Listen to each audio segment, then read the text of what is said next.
only mode.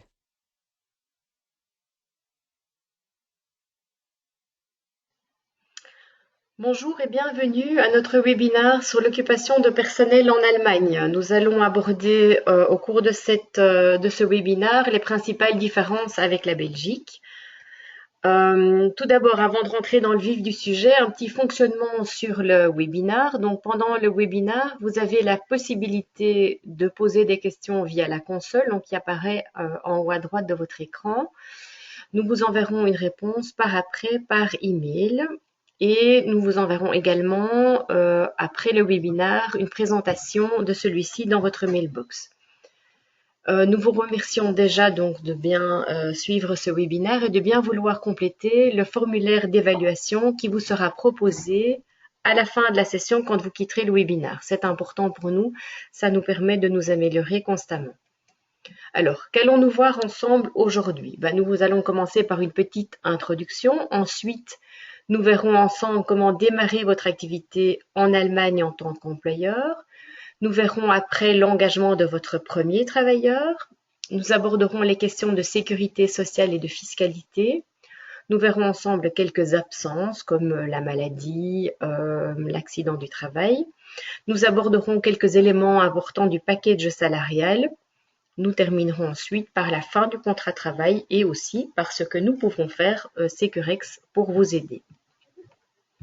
Alors l'Allemagne, pourquoi l'Allemagne? Tout simplement parce que l'Allemagne est un de nos pays voisins. Bon, comme vous le voyez, l'Allemagne c'est un grand pays, environ 81 millions d'habitants. Berlin, la capitale, est 23 fois plus grande que la région de Bruxelles, capitale. Alors comme la Belgique, l'Allemagne est un État fédéral divisé en Länder, donc vous aurez, comme en Belgique, certaines dispositions qui sont applicables pour l'ensemble de l'Allemagne et puis d'autres dispositions qui concernent certains Länder. Alors, quelques points importants à aborder avant d'entamer le vif du sujet. Si vous souhaitez faire des affaires avec l'Allemagne, il faut savoir que les Allemands sont bien structurés, bien organisés, que quand vous organisez un meeting avec un Allemand, bien il faut avoir un agenda bien préparé. Chaque point doit être bien ficelé et il n'est pas question de venir et de se dire je verrai bien comment la réunion va se dérouler. Ensuite, en Allemagne, la ponctualité est un must, donc prévoyez d'arriver à l'avance sous peine de rater un rendez-vous. Et enfin, au niveau de les Allemands font bien la distinction entre vie privée et vie professionnelle. Le tu, c'est pour la sphère privée, le vous pour la sphère professionnelle. Et enfin, surtout pour nous francophones, tous les Allemands ne parlent pas l'anglais. Donc, si vous arrivez en Allemagne avec votre franglais, vous risquez de ne pas vraiment être compris. Donc, faites-vous aider par quelqu'un sur place qui parle l'allemand, ou sinon vous risquez de ne pas pouvoir faire les affaires que vous souhaiteriez faire en Allemagne. Bon, maintenant que tout ça est dit, comment démarrer votre activité en Allemagne en tant qu'employeur? Tout d'abord, il faut savoir que vous n'êtes pas obligé de créer une société en Allemagne. Différentes possibilités s'offrent à vous.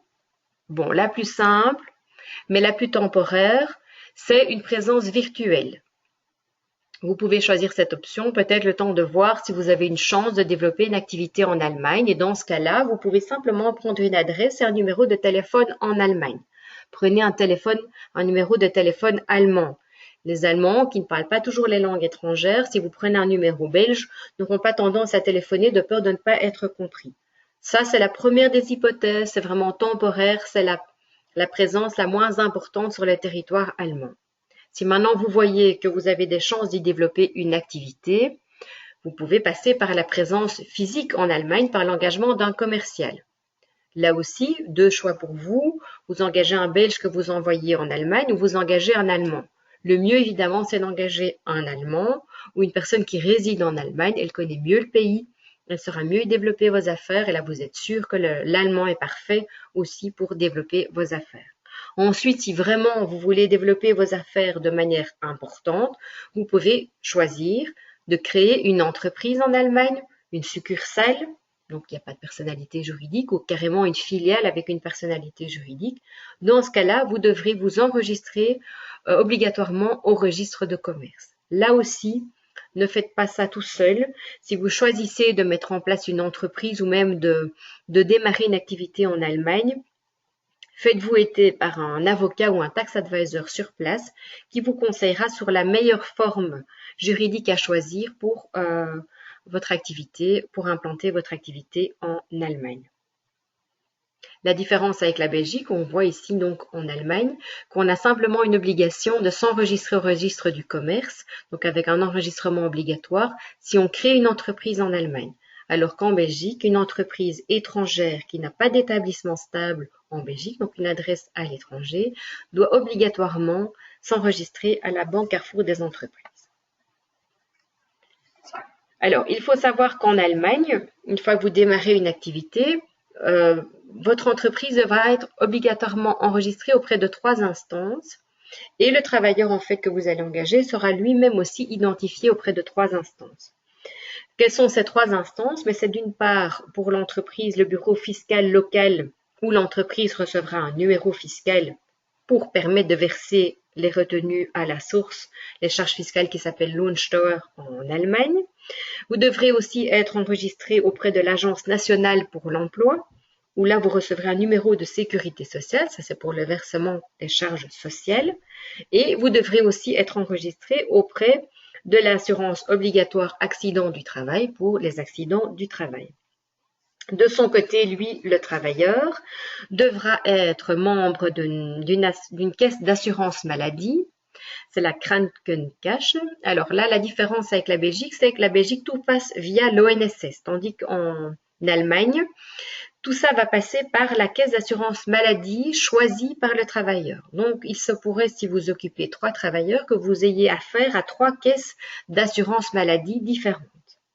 Le travailleur sera aussi enregistré à la sécurité sociale, il aura un numéro de sécurité sociale et le travailleur devra aussi s'identifier auprès d'un bureau de taxation local où il recevra lui aussi un numéro d'identification fiscale.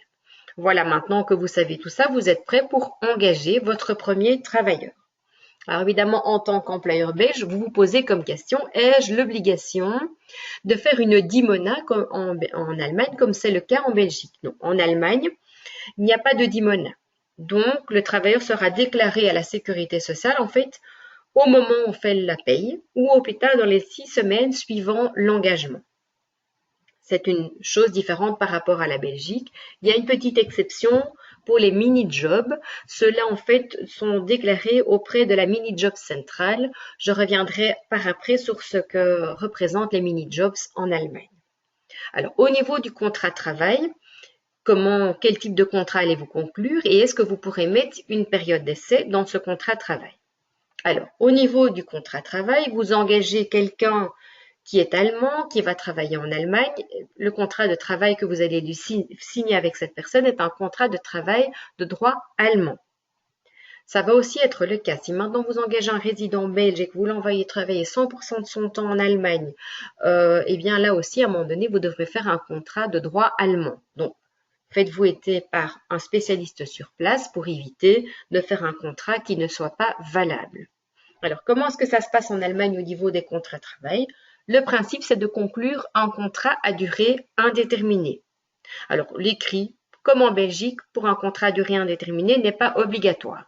Maintenant, on le sait, vous comme moi, sans écrit, on ne sait pas avoir de preuve que le travail a commencé et on risque à un moment donné d'avoir plus de discussions que de points positifs. Donc, notre conseil, faites quand même un écrit.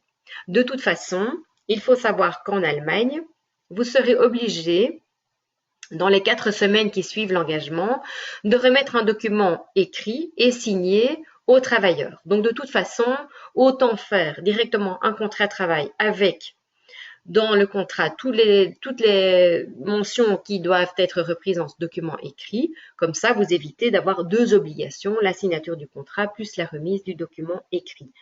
Parmi les mentions que ce document écrit doit contenir, on peut retrouver brièvement, facilement le nom et l'adresse des parties, la date de début du contrat, le lieu de travail, description de la fonction exercée, le temps de travail convenu, la durée des congés payés, bref, tout ce qu'on retrouve dans un contrat. Sur ce document, seule votre signature à vous en tant qu'employeur est requise. Si vous vous servez du contrat, on aura aussi la signature du travailleur. Alors, à côté du contrat à durée indéterminée, eh bien comme en Belgique, vous pouvez signer avec le travailleur un contrat à durée déterminée. Et à côté de ce contrat à durée déterminée, on a aussi le cas particulier des mini-jobs. Alors les mini-jobs, c'est vraiment quelque chose de particulier à l'Allemagne qui doit être signé pour une durée déterminée dans le temps. Donc c'est vraiment pour des contrats de courte durée, maximum 50 jours par an ou maximum 2 mois par an, avec une rémunération brute qui ne dépasse pas 450 €. Donc c'est vraiment une niche particulière. Ces personnes aussi qui sont des mini-jobbers ne sont pas totalement soumis à la sécurité sociale allemande. Je reviendrai avec vous là-dessus pour voir à quel pilier de la sécurité sociale ils sont affiliés. Maintenant que je vous ai parlé des mini-jobs, revenons au contrat de travail à durée déterminée. Ici, contrairement au contrat à durée indéterminée et comme en Belgique d'ailleurs, l'écrit est obligatoire. Alors, vous avez deux types de contrats à durée déterminée, celui qu'on conclut avec une date de début, une date de fin, ou le contrat à durée déterminée pour une tâche déterminée ou un événement particulier, ce qui correspond chez nous en Belgique au contrat de travail pour un travail nettement défini. Attention à ce type de contrat, comment bien déterminer la tâche, c'est pas toujours évident. Si vous n'êtes pas certain, faites un contrat avec une date de fin. Comme vous l'avez vu dans le slide précédent, deux types de contrats à durée déterminée. Celui conclu pour des raisons objectives et le contrat de première embauche. En Belgique, on n'a pas ça, le contrat conclu pour des raisons objectives. En Belgique, vous pouvez faire un contrat de travail à durée déterminée. Il ne vous faut pas un motif particulier. En Allemagne, d'abord, un contrat pour raison objective. Si vous n'avez pas de raison objective, vous ne pouvez pas faire de contrat à durée déterminée. Bon alors, c'est difficile parce qu'au lieu de lister les raisons objectives, le législateur allemand n'a pas listé ces raisons objectives. Et donc, du coup, il y a des difficultés d'interprétation et ça peut engendrer des discussions. L'employeur ayant tendance à considérer que sa raison est objective et le travailleur, si la situation perdure dans le temps, a dit « mais non, moi je ne suis plus dans une raison objective, donc je peux prétendre un contrat à durée indéterminée ». Parmi les raisons objectives, on peut retrouver le remplacement d'un travailleur salarié en incapacité de travail, la création d'un nouveau poste, un supplément de commande qui nécessite davantage de personnel. Alors, le législateur allemand n'a pas prévu de limitation dans la loi. Il dit tant que la raison objective existe, le contrat peut exister. Évidemment, à un moment donné, si par exemple on parle d'un remplacement d'un salarié en incapacité de travail, le salarié est censé revenir. Création d'un nouveau poste, à un moment donné, le poste n'est plus nouveau, donc la raison objective va disparaître d'elle-même. À côté de ce contrat pour raison objective, vous pouvez aussi avoir le contrat de première embauche. Donc là, comme le nom l'indique, il ne faut pas un motif pour pouvoir signer ce contrat-là, mais ça doit être un contrat signé avec un travailleur dont c'est le premier contrat. Là, le législateur allemand a dit attention, maximum 2 ans, avec 3 renouvellements au cours de cette période de 2 ans. Là, ça ressemble curieusement à nos contrats à durée déterminée successifs en Belgique, qui sont de maximum, on peut en faire 4 maximum, mais là, ici, il y a une durée minimum chez nous de 3 mois, ce qui n'existe pas en Allemagne. Là aussi, pendant une période de maximum 2 ans. En Allemagne, et contrairement à la Belgique, on peut toujours insérer dans le contrat de travail une période d'essai. 6 mois maximum, comme c'était le cas chez nous avant. Durant cette période, l'employeur, vous en tant qu'employeur, vous pouvez mettre fin au contrat moyennant un préavis réduit de 14 jours. Le travailleur aussi peut démissionner moyennant un délai de préavis réduit de 14 jours. Si vous faites une comparaison par rapport à ce qui existe en Belgique, nous, on a supprimé la période d'essai, même s'il est question de remettre une période d'essai dans les contrats. Durant les 6 premiers mois de mission, en Belgique, vous pouvez mettre fin au contrat, moyennant un délai de préavis de 2 semaines ou 14 jours, sans devoir motiver votre décision. Donc finalement, chez nous, on n'a plus de période d'essai, mais les 6 premiers mois équivalent toujours à une période d'essai. Maintenant qu'on a vu comment vous enregistrer en Allemagne, maintenant vous savez comment engager votre premier travailleur, abordons ensemble la sécurité sociale. Le travailleur travaillant 100% de son temps en Allemagne va être assujetti à la sécurité sociale allemande et pas à la sécurité sociale belge. Comment est-ce que ça fonctionne en Allemagne? Il y a 5 piliers. Vous avez donc les piliers sont repris ici, c'est maladie, invalidité. Donc c'est en fait ici, c'est en fait le travailleur qui choisit, comme je vous l'ai dit, sa caisse d'assurance maladie, invalidité. Donc vous pourrez avoir des interlocuteurs différents en fonction des travailleurs présents dans votre entreprise. Je vous ai mis après chaque fois la version en allemand et je vous ai mis en gras KV, RV, UV, AV, PV parce que ce sont les mentions que vous allez retrouver sur le bulletin de paye. Comme ça, vous saurez en fait, quand vous lisez le bulletin de paye, à quoi correspond chaque mention. Ça correspond chaque fois à un des piliers de la sécurité sociale. À côté de ça, vous avez la vieillesse, invalidité décès, les accidents du travail, le chômage et l'assurance dépendance. Alors, à la différence de la Belgique, au niveau allemand, il y a une répartition à part égale entre l'employeur et le travailleur. En Belgique, vous savez comme moi que la part de l'employeur est plus importante que celle du travailleur. Les cotisations sont calculées sur le salaire brut, mais à un moment donné, il sera plafonné et donc au-delà, on ne calculera plus de sécurité sociale. En Belgique, on calcule sur le salaire brut, peu importe la hauteur de celui-ci. En Allemagne, il y a une particularité pour les hauts salaires. Les travailleurs qui touchent plus de 56 250 € par an peuvent en fait prendre 2 des 5 piliers, la maladie, invalidité et l'assurance dépendance, de façon privée. Ils peuvent le faire totalement ou partiellement de façon privée et c'est une mention qui va apparaître également sur le bulletin de paye. L'autre particularité, c'est pour les mini-jobs. Quand je vous en ai parlé, je vous ai dit, eux ne sont pas totalement assujettis à la sécurité sociale. Donc, ils ne sont pas affiliés aux 5 piliers, mais uniquement à celui pension et accident du travail. Et ils peuvent, sur base volontaire et uniquement sur base volontaire, donc vous ne pouvez pas l'imposer, décider de cotiser pour le pilier assurance dépendance. Alors, quel est le taux des cotisations en Allemagne? Je ne vais pas pour tous les reciter, mais vous voyez que la part employeur et la part salariée est exactement la même. Eh bien, vous passez pour la maladie maternité à 7,3%, à l'assurance dépendance 1,275%, ce qui nous donne un total hors accident du travail équivalent de 19,425 pour l'employeur, 19,425 pour les salariés. Donc, on est moitié-moitié, même chose de part et d'autre. Pour les accidents du travail, c'est comme en Belgique, vous allez avoir un pourcentage qui va être fonction du risque dans l'entreprise. Plus il y a de risques, plus le pourcentage est élevé, ça semble logique. Alors, au niveau fiscalité, comment est-ce que ça va se passer en Allemagne? Donc, en Allemagne, c'est comme en Belgique, on a une retenue à la source. Le précompte professionnel, évidemment, ne s'appelle pas comme ça, mais s'appelle Lohnsteuer. Comme en Belgique, l'impôt est progressif, donc au plus on gagne, au plus on paye.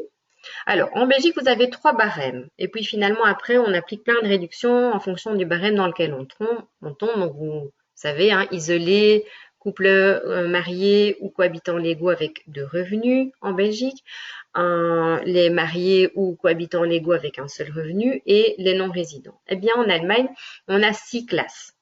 On a la classe 1 pour les célibataires, on a la classe 2 pour les isolés avec enfants, on a la classe 3 pour les mariés avec un revenu, la classe 4 avec les mariés avec 2 revenus, et on va jusqu'à la classe 6 où là, c'est l'extra-taxation pour les gens qui ont besoin d'un deuxième travail, par exemple. Donc là, ils ont une taxation un peu supérieure dans le cas de leur deuxième job. Donc, vous voyez qu'en Allemagne, c'est beaucoup plus classifié. Au niveau de l'imposition finale, comment est-ce que ça va se passer?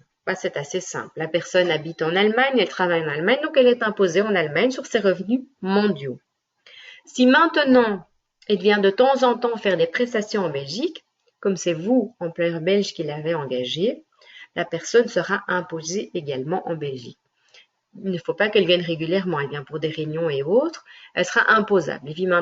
Évidemment, maintenant, si elle n'a pas gagné suffisamment pour être imposée, restera théorique, mais c'est ce qu'on appelle le cas du split forcé. Alors, n'oubliez pas également pour ce travailleur allemand que vous occupez en Allemagne, même si vous ne le voyez jamais, de lui éditer une fiche 281.10. C'est la seule façon pour vous, en tant qu'entreprise belge, de pouvoir en fait justifier les frais de personnel pour cette personne située en Allemagne. dans votre comptabilité, de pouvoir les déduire. On a donné à ce sujet-là un webinaire récemment, au mois de janvier. Donc, si vous souhaitez recevoir un exemplaire de ce webinaire, n'hésitez pas à nous le faire savoir. Alors, bon, excusez-moi pour la qualité de l'image, mais je voulais quand même vous montrer un bulletin de paie pour que vous puissiez effectivement voir où apparaissent toutes les mentions dont je vous ai parlé depuis le début. Je vous ai dit, le travailleur doit être enregistré, vous devez être enregistré. Donc, en haut à gauche de l'écran, vous avez le numéro de sécurité sociale du travailleur, SV numéro. Ensuite, juste en dessous, vous avez la caisse primaire d'assurance primaire à laquelle il est affilié, Krankenkasse. Donc là, je vous expliquais effectivement que vous pourriez avoir plusieurs interlocuteurs différents. Ensuite, vous avez la Steuerklasse dans laquelle il tombe. Donc, quel est le barème en fait de précompte professionnel qu'on va lui appliquer en Allemagne. En dessous, vous avez combien d'enfants le travailleur a, important aussi pour déterminer les retenues à la source. Ensuite, vous avez l'identification numéro de votre entreprise. Donc, ça, c'est la troisième flèche que vous avez au milieu de l'écran. Ensuite, vous descendez, vous voyez quels sont les éléments de rémunération du travailleur. Dans le cas d'espèce, le travailleur a un salaire brut et il a une voiture de société. On y reviendra par la suite. Et puis, vous savez, dans les petits encadrés en bas, eh bien, en fait, les différents piliers de sécurité sociale dont je vous ai parlé, et vous retrouvez, donc d'abord, la retenue de précompte professionnel allemand, donc Lohnsteuer, qui se calcule en Allemagne sur le salaire brut et pas sur le salaire imposable. Et puis, vous avez toutes les retenues des sécurités sociales. KV, PV, RV, AV, etc. Donc, je reviens en arrière. Pour nous, francophones, ça n'est pas toujours évident. C'est les fameux piliers de sécurité sociale que je vous avais mis en évidence. Comme ça, vous pouvez détecter et voir d'où ça vient. Alors, la fiche date de 2016, donc si vous tentez de retrouver avec les pourcentages, vous n'arriverez pas exactement à même montant. Et vous voyez en fait tout en dessous, Freiwillig KV et Freiwillig PV, c'est un travailleur avec un haut salaire qui a donc choisi, lui, de cotiser de façon privée à ces deux piliers de sécurité sociale. Et puis, on voit ensuite le montant en bas à droite à octroyer aux travailleurs. Voilà, maintenant que nous avons abordé le point sur la sécurité sociale et la fiscalité, abordons ensemble quelques points d'absence. On ne va pas voir ça dans les détails. Les vacances, c'est assez sensiblement similaire à la Belgique. 4 semaines en principe. Dans certains secteurs, on peut aller jusqu'à 30 jours. C'est à prendre entre le 1er janvier et le 31 décembre. Le salaire est maintenu, mais pas de double pécule de vacances, sauf dispositions contraires prévues dans le secteur. Au niveau des jours fériés, 9 jours en Allemagne, parfois des jours en fonction du Länder. Il faut savoir qu'en Allemagne, le 26 décembre est un jour férié, non pas le 11 novembre. Et dans certains cas, le 1er novembre n'est pas jour férié, sauf dans certains Länder. Au niveau des petits chômages, ça existe aussi en Allemagne. C'est comme en Belgique, les conditions d'octroi sont liées au secteur, maintien du salaire pendant cette période-là. En cas de maladie, comment est-ce que ça va se passer? Comme en Belgique, le salarié doit vous avertir de son absence. En principe, la remise du certificat médical n'est obligatoire que pour une absence de plus de 3 jours. Alors, au niveau de l'indemnisation, au lieu d'un salaire garanti pendant 30 jours, c'est pendant 6 semaines en Allemagne et il n'y a pas de jour de carence. Après les 6 semaines, si le travailleur est toujours malade, il sera indemnisé par sa caisse maladie et ce pendant un maximum 72 semaines. Au-delà, éventuellement, il pourra bénéficier d'une rente d'invalidité. Il faut savoir qu'il y a une particularité pour les entreprises de moins de 30 travailleurs en Allemagne. Vous pouvez, en tant qu'employeur, et ce sera souvent le cas pour un Belge qui débarque en fait en Allemagne, un employeur belge, vous faire rembourser partiellement les sommes que vous versez au titre de salaire garanti pendant les 6 premières semaines. C'est quand même important. Alors, autre absence dont on voulait vous parler aujourd'hui, c'est les accidents du travail. De nouveau, avertissement de l'employeur par le salarié, déclaration immédiate par l'employeur à l'assurance obligatoire. Faites attention parce qu'en Belgique, vous avez 8 jours calendrier pour déclarer l'accident. Bon, en Belgique, il y a d'autres formalités à faire si c'est un accident grave, mais donc, n'oubliez pas, en Allemagne, la déclaration doit être faite immédiatement à l'assurance obligatoire. Et au niveau de l'indemnisation, c'est comme en cas de maladie, pendant 6 semaines, 100 jours de carence. Après, ensuite, éventuellement une indemnisation par la caisse maladie pendant 72 semaines. Et au-delà, éventuellement, une rente d'invalidité. Alors, au niveau du congé de maternité, c'est la troisième absence dont on voulait vous parler. C'est assez similaire à la Belgique aussi, au niveau de la durée. 14 semaines, 6 semaines avant la date présumée de l'accouchement, 8 semaines après l'accouchement, 12 semaines en cas de naissance multiple. Vous savez qu'en Belgique, on est dans 5 semaines prénatales obligatoires, prénatales reportables, pardon, une semaine prénatale obligatoire, donc ça fait 6 semaines avant la date présumée de l'accouchement, et en Belgique, après, on est à 9 semaines postnatales. Bon, maintenant, en Belgique, on peut moduler et les travailleuses peuvent travailler jusqu'à la fin et prendre plus de jours après la naissance. Et en Belgique, si on passe à une naissance multiple, c'est 7 semaines prénatales reportables, une semaine prénatale obligatoire et 9 semaines de repos postnatal. Alors, la différence réside surtout au niveau de l'indemnisation. La caisse maladie va indemniser la travailleuse à concurrence de maximum 13 € par jour, mais si le salaire net de la travailleuse est plus élevé, alors l'employeur doit supplier. Chez nous, c'est la mutualité qui prend totalement en charge, c'est un pourcentage d'un salaire brut plafonné. Si la travailleuse a moins pendant son congé de maternité, vous n'avez pas à intervenir. La dernière absence dont on voulait vous parler, c'est le congé parental. Là, ici, c'est un peu comme en Belgique, 36 mois, c'est un droit pour le père, pour la mère ou pour les deux à tour de rôle. Les 2 premières années sont à prendre directement après la naissance, la troisième peut être prise après jusqu'aux 8 ans de l'enfant. Comme en Belgique, le travailleur peut ne plus venir travailler du tout ou bien réduire son travail jusqu'à minimum 15 heures par semaine ou 30 heures maximum. Aucun coût pour l'employeur, le travailleur est pris en charge par les instances allemandes, il doit donc introduire la demande pour cela. Aucun coût pour vous durant la période de congé parental. Maintenant que nous avons vu brièvement évidemment quelques absences, passons au package salarial. Avant d'aborder le package salarial, la durée du travail, c'est un peu comme en Belgique, on est à 38 heures semaine, une journée de travail c'est 8 heures. La pause qui peut être prise doit être de 30 minutes. En Belgique, c'est 15 minutes. Et entre 2 périodes de travail, on doit avoir 11 heures de repos. C'est tout à fait comme en Belgique. Une grosse différence se situe au niveau du salaire minimum. En Belgique, il existe depuis très longtemps. La base, c'est 9,3032 de l'heure. Tandis qu'en Allemagne, on n'est qu'à 8,50 € et ça n'existe que depuis le 1er janvier 2015. En principe, en Allemagne, le salaire est payé en 12 fois, sauf autres dispositions. En Belgique, on parle de 13,92, ce serait plus juste de dire 12,92 en Belgique, plus voir dans le secteur s'il y a une prime de fin d'année. En Allemagne, ils ne connaissent pas les éco-chèques. C'est une règle belgo-belge.